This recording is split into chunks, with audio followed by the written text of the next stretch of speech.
This is SpaceTime Series 25, Episode 139. Coming up on SpaceTime, the Mars helicopter sets a new altitude record. A new study suggests dark matter could be made up of dark photons. And NASA's Mars InSight lander still operational, but only just. All that and more coming up on SpaceTime. Welcome to SpaceTime with Stuart Gary. NASA's Mars Ingenuity helicopter has set a new altitude record on its 35th flight on the red planet. The tiny tissue box-sized rotocopter reached an altitude of 14 metres above the floor of Jezero crater during the flight, the second since downloading its new software. The 1.8 kilogram chopper's previous record altitude was 12 metres. Flight 35 was designed to reposition Ingenuity closer to the Perseverance rover, which serves as a communications link between the rotocopter and mission managers back on Earth. Although only brought to Mars to determine if powered flight was possible on the red planet, Ingenuity's become a valuable tool for the Perseverance team, scouting out interesting geological formations and the best routes to get there. Perseverance's mission is to search for signs of ancient microbial life that may once have existed in Jezero crater and the large river delta which flows into it. That river delta carried suspended sediments from further upstream down into a 45-kilometre wide lake which once filled the crater floor, and scientists believe that makes the area an ideal place to search. Meanwhile, Perseverance has snagged 2 new samples of the Martian surface. But unlike the 15 rock core samples collected previously, these newer samples have come from a pile of wind-blown sand and dust, similar but smaller than a dune. Now contained safely in their special metal collection tubes, one of these 2 samples will be considered for deposit onto the Martian surface sometime this month as part of the Mars Sample Return campaign. Scientists want to study the Martian samples using powerful lab equipment back on Earth, both as part of their search for signs of ancient microbial life and to better understand the processes which have shaped the surface of Mars. While most of the samples will be rock, researchers also want to examine some regolith samples as well. They've even collected samples of the atmosphere. By the way, regolith is broken rock and dust. And it's interesting not only because of what it can teach scientists about the geological and environmental processes on the red planet, but also to mitigate some of the challenges which astronauts will face once they arrive on Mars. You see, regolith can affect everything from spacesuits to solar panels, so it's just as interesting to engineers as it is to scientists. As with the rock core samples, these later samples were collected using a drill at the end of the rover's robotic arm. But for the regolith samples, Perseverance used a drill bit that looks more like a spike with small holes in it. And it's those holes which gather the loose material. Engineers designed the special drill bit after extensive testing with simulated regolith developed by NASA's Jet Propulsion Laboratory in Pasadena, California. Known as Mojave Mars Simulate, it's made up of volcanic rock crushed into a variety of particle sizes from fine dust to coarse pebbles, and it's based on images of regolith and data collected by previous Mars missions. Studying the regolith close up will help engineers design future Mars missions as well as the equipment used by future Martian astronauts. The dust and regolith can be dangerous to spacecraft and scientific instruments alike. The regolith can jam sensitive parts and slow down rovers on the surface, and the dust grains could also pose unique challenges for astronauts. During the Apollo missions to the Moon, astronauts found the lunar regolith was sharp enough to tear microscopic holes in their spacesuits. And it got everywhere, even inside the lunar landing module. As they were undressing after their lunar EVA, astronauts noticed a strange metallic smell in the cabin, and that was the smell of the lunar regolith. If you breathe in too much of that tiny sharp regolith dust, it could damage your lungs. And the regolith on the Martian surface also contains perchlorates, and that's a chemical that becomes toxic to humans if large amounts are accidentally inhaled or ingested. On the Moon, and possibly on Mars as well, those regolith dust grains can be as fine as cigarette smoke, meaning it gets into their lungs. This is SpaceTime. Still to come. A new hypothesis suggests that dark matter could be made up of dark photons, and the countdown underway to April's total solar eclipse in Western Australia. All that and more still to come on SpaceTime.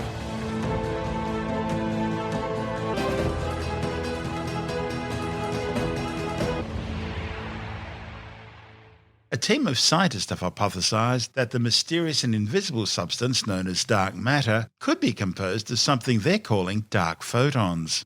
Dark matter remains one of the great unanswered questions of science's understanding of the universe. Researchers have no idea what it is, but they know dark matter exists because they can see its gravitational effect on regular matter, holding galaxies together and preventing them from flinging apart as they rotate. And there's a lot of it, making up more than 75% of all the matter in the universe. So the stars, galaxies, planets, cars, dogs, houses and people make up less than 25% of everything we see in the universe. The new study, reported in the journal Physical Review Letters, suggests that dark matter could be made up of ultralight dark photons, a hypothetical particle that's heated up the universe. The study's authors, Andrea Caputo from CERN and the Tel Aviv University, James Bolton from the University of Nottingham, Hongwang Liu from New York University, and Matteo Ville from the International School of Advanced Studies in Italy, claim their hypothesis is in excellent agreement with observations made by the Cosmic Origin Spectrograph aboard the Hubble Space Telescope.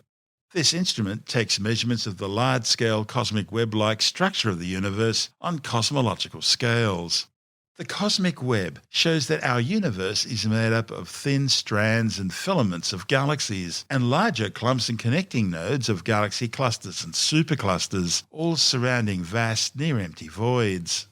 The data collected by the Cosmic Origin Spectrograph suggest that these galaxy filaments are hotter than the predictions made by the hydrodynamical simulations of the standard model of structure formation. Now, to explain all this, the authors have suggested that there must exist as yet undiscovered dark photons. These hypothetical new particles would be force carriers for a new force in the dark sector, in the same way that regular photons are force carriers for electromagnetism. The authors say dark photons would be able to convert into low-frequency regular photons, providing the additional heat detected in the cosmic web filaments. However, unlike standard model photons, which have no mass, dark photons would have some mass. In particular, an ultralight dark photon, with a mass as small as 20 orders of magnitude less than an electron, would be an ideal candidate for dark matter. They say dark photons and regular photons are also able to mix, in the same way as the different flavors of neutrinos, allowing ultralight dark photons, dark matter, to convert into low-frequency photons. Ville says these photons will then heat up the cosmic web. But unlike other heating mechanisms based on astrophysical processes such as star formation and galactic winds, the heating process of dark photons would be more diffuse and it would be more efficient in regions that are not very dense. He says that usually cosmic filaments have been used to probe small-scale properties of dark matter. In this case, his team have used them for the first time to study the low redshift intergalactic medium data as a calorimeter in order to check whether the heating processes they're aware of is sufficient to reproduce the data. But they found this wasn't the case. Something was missing, and that's what they're modelling as the contribution produced by the dark photon. This is SpaceTime. Still to come. NASA's Mars InSight lander still operational, but only just. The countdown's now underway to April's total solar eclipse in Western Australia, and later in the science report, the world's oldest DNA has been discovered in Ice Age sediments in northern Greenland. All that and more still to come on SpaceTime.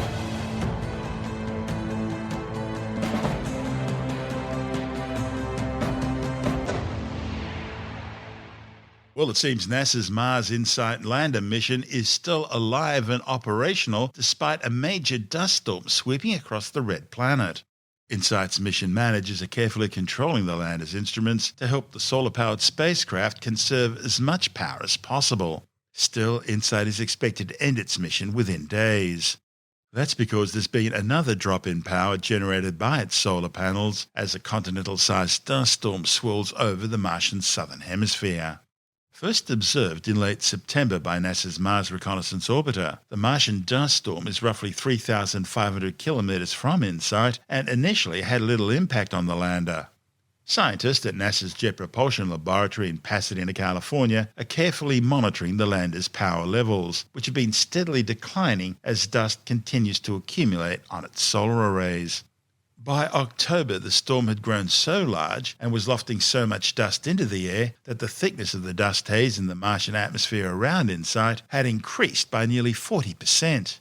With less sunlight reaching the lander's solar panels, its energy fell from 425 watt-hours per Martian day or sol down to just 275 watt-hours per sol. Currently, InSight's seismometer has been operating for about 24 hours every other Martian day. But the drop in solar power simply doesn't leave enough energy to completely recharge the batteries every sol. At the current rate of discharge, the lander could only possibly continue operating for a few more days. So to help conserve energy, mission managers have turned off InSight's seismometer for 2 weeks. InSight's project manager Chuck Scott from JPL says they're now on the bottom rung of the ladder when it comes to power. The team estimate that InSight's mission will end sometime between now and January, based on predictions of how much the dust on its solar panels will reduce its power generation. Still, the lander has long since surpassed its primary mission and is now close to the end of its extended mission, conducting lots of bonus science by measuring Marsquakes, which have revealed lots of details about the interior of the red planet. The good news is there are signs that the large regional dust storm has peaked and has now entered its decay phase. The Mars Reconnaissance Orbiter's Climate Sounder instrument, which measures the heat caused by dust-absorbing sunlight, is seeing the storm's growth slow down. And those dust-raising clouds observed by the orbiter are now not expanding as rapidly as they were before. This regional dust storm wasn't a big surprise. It's the third storm of its kind seen this year. In fact, Mars dust storms occur at all times of the Martian year, although they tend to see bigger ones occurring during the Northern Hemisphere fall and winter, which is now coming to an end. Mars dust storms aren't as violent or dramatic as Hollywood portrays them. While the winds can blow up to 100 kilometers per hour, the Martian air is so thin, just 1/99th the pressure of Earth's air, that these storms have only a fraction of the strength of similar storms on Earth. But mostly the storms are messy. They toss billowing dust high into the atmosphere, which then slowly drifts back down, sometimes taking weeks. On rare occasions, scientists have seen these dust storms grow into planet-encircling events, completely enshrouding Mars. And it was one of these planetary-sized dust storms which brought NASA's solar-powered Opportunity rover to an end back in 2018. Luckily, because they're nuclear-powered, NASA's Curiosity and Perseverance rovers have nothing to worry about, at least not in terms of dust affecting their energy output. But the solar-powered Mars Ingenuity helicopter has also noticed an overall increase in background haze. Let's hope those whirling rotors keep the solar panels clean. This is SpaceTime.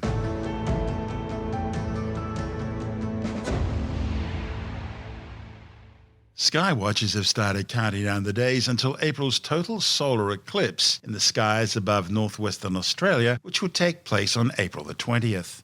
The celestial spectacular will begin in the Southern Ocean near Antarctica, before heading northeast over the southern Indian Ocean, and then making landfall at Exmouth on the western Australian coast. It'll then skim the Pilbara and Kimberley coasts before heading out over the Arafura Sea, crossing Indonesia, and moving out into the vast expanse of the tropical Pacific Ocean. For those in Exmouth on the day, the event will begin at 10:04 Western Australian Standard Time. That's when the moon will appear to touch the sun's disk. Totality will begin at 11:29 a.m, ending 58 seconds later, and the show will be all over just after 1 p.m. The total solar eclipse will be the highlight, but not the only astronomical spectacle skywatchers can expect in 2023. And to help you keep track of astronomical events during the year, the Powerhouse Museum's Sydney Observatory has once again launched its popular annual Sky Guide. The 33rd and latest edition of the Australasian Sky Guide provides stargazers and the general public with an easy-to-follow tour of the majestic southern night skies. And of course, it's a great companion to SpaceTime's monthly Skywatch episode.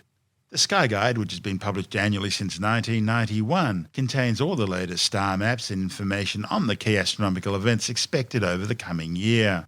The 2023 Sky Guide was written by Honorary Professor Nick Lom from the University of Southern Queensland. Well, the really big event in 2023 is the total eclipse of the sun. That's on the 20th of April. That will be visible from Exmouth, which is on Northwest Cape on the coast of Western Australia. Obviously, you have to be there to see the total eclipse, and that is a fantastic event, to be a fantastic experience to be there for a totality. But it is seen as a partial eclipse throughout Australia. It depends how close you are, how much of the sun is covered by the moon. Darwin is the closest to the eclipse, so that's 85% covered from Perth, 77, Adelaide 32, Melbourne 21, and Sydney only 18%.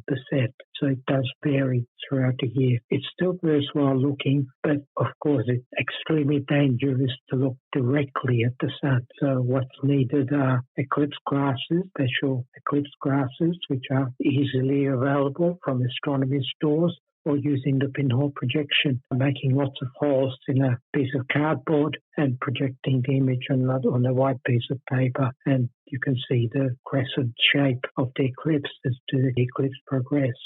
Then other events are there are two supermoons in August, both at the beginning and at the end of August. Supermoons are when the full moon rises, and it also happens to be a time when the moon is closest to Earth. The moon varies as an oval shaped path around the Earth. It varies from 363,000 kilometres to 405,000 kilometres from the Earth. So if it happens to be at its nearest point to the Earth at the time of full moon, we have what's referred to as a supermoon. So in 2023 there are two of them, and both in August. The second one is also a blue moon. A blue moon is the second full moon in a month. So this August has two full moons, on the 2nd and 31st. The second one is referred to as the blue moon. And I should say that the Sky Guide really emphasises things that you can easily see with the naked eye from cities, light polluted cities, and no background in astronomy is needed. So it really just empowers people to know, so they can look up at the sky and know what they're looking at. We use it here at SpaceTime as part of Skywatch, and it just works great. Everything you need's there. It's at your fingertips, and it's always got some stunning images on the front cover. That's right. As I said, it's suitable for people without a background in astronomy, but it gives the basic information that professional astronomers or amateur astronomers need. When the moon rises, when the sun rises, when the planets rise, when the planets are close together. So it gives the basic information of what's happening in the sky for the year. Yes, as you say, the cover is always spectacular. This year, I think it's the very best one. The photographs on the cover are chosen from a competition called the David Malin Awards, run each year by the Central West Astronomical Society. All the best astronomical photographers in Australia submit photographs for that competition, and the photograph for the cover is chosen from among the winners. And this year it's by Paul Hayes, astronomical photographer in South Australia. He called the image the Dragon's Lair. It's very spectacular. It's a nebula. So this is a gaseous patch in the sky, and it's got various colours. Everything is happening there. Some of it is a reflection nebula, a bright blue star, and the light just illuminates the gas and dust around it, and there's a nice blue patch, and that's a reflection nebula, which is the main part of the image. It's a very spectacular image too, so people will look out for it. There are a couple of planetary conjunctions of note during the year. The planet Venus, the brightest object in the night sky, apart from the moon, is close to Saturn, the ring planet, in January, late January. They're only separated by the full moon, so they're very close together, and we chance to take spectacular photographs and to try and photograph Venus and hopefully the rings of Saturn at the same time. Then a couple of months later in March, Venus is in conjunction or very close to the giant planet Jupiter. So that should also be something to really look forward to. And of course, there is maps in the Sky Guide for every month showing where the stars are, information on where the planets are during the months, when to see the planets. And there's also updated information on the planets and comets, which I think is interesting in its own right, but it would be very good material for a school project. And 2023, of course, also marks an important anniversary for the Polish astronomer Copernicus. Tell us about it. That's right. It's 550 years since his birth. And, of course, he was the astronomer who put the sun in the center of our solar system. Previously, people went by the Greek idea that Earth was the center of our solar system, and the sun, the moon, and the planets moved around it. Yeah, wheels within wheels, circles within circles, orbits within orbits. That's right. To make that work, they needed all these complicated mechanisms of epicycles and eccentric circles, and it was all very complicated, and all just to make sure that the Earth is stationary. But Copernicus decided that, quite rightly, that the whole system could be simplified by putting the sun at the center or close to the center and the planets around it. Makes the mechanism far simpler. The Sky Guide is available from lots of bookshops, and recommended retail price is $19.99, and it's very convenient, paperback size, paperback format, easy to carry around. And it's also available as an ebook. That's Honorary Professor Nick Lom from the University of Southern Queensland, and the 2023 Australasian Sky Guide is available from all good bookstores and online from the Powys Museum's Sydney Observatory. This is Space Time.